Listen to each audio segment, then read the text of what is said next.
நம்முடைய கவனங்கள் எல்லாம் இதில் தான் இருக்க வேண்டும். அல்லாஹ்வுடைய வேதத்தை சுற்றியே ஒரு முஸ்லிமுடைய வாழ்க்கை இருக்க வேண்டும்.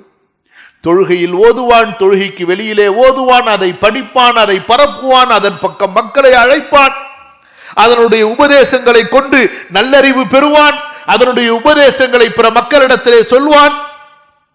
நபி ஸல்லல்லாஹு அலைஹி வஸல்லம் அவர்களுடைய சுன்னாவை படிப்பான், பரப்புவான், திரும்ப திரும்ப அதை பிரச்சாரம் செய்து கொண்டே இருப்பான், தனக்கு நினைவூட்டி கொண்டே இருப்பான். ஷைத்தானுடைய வழிகேடுகள், அவனுடைய அடிசுவடுகள் என்ன இன்று மக்களுக்கு மத்தியிலே பரவி இருக்கிறது அல்லவா?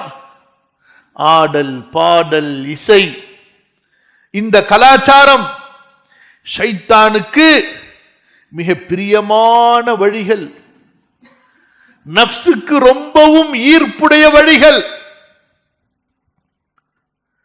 இந்த உள்ளத்தில் இருக்கக்கூடிய இச்சைகளை, ஆசைகளை, கெட்ட எண்ணங்களை தூண்டக்கூடியவை. ஒரு மனிதனுடைய தொழுகையை நாசமாக்க வேண்டுமா?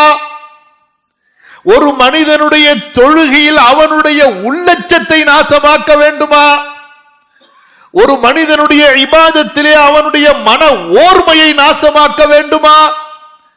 ஒரு மனிதன் அல்லாஹ்வின் அச்சத்தால் அழக்கூடிய அவனுடைய அழுகையை நிறுத்தி அவனுடைய உள்ளத்தை கல்லாக்க வேண்டுமா? கல்பிலே ஈமானுடைய ஒளியை பறித்தெடுக்க வேண்டுமா? குஃபுருடைய, ஷிர்க்குடைய, நயவஞ்சகத்துடைய இருள்களை கொண்டு கல்பை நிரப்ப வேண்டுமா? அதற்கு ஷைத்தான் வைத்திருக்கக்கூடிய வலைகள்தான், வழிகள்தான் இந்த ஆசாபாசங்கள், ஆடல், பாடல், இசை, நடனங்கள், கூத்து, கும்மாளம்,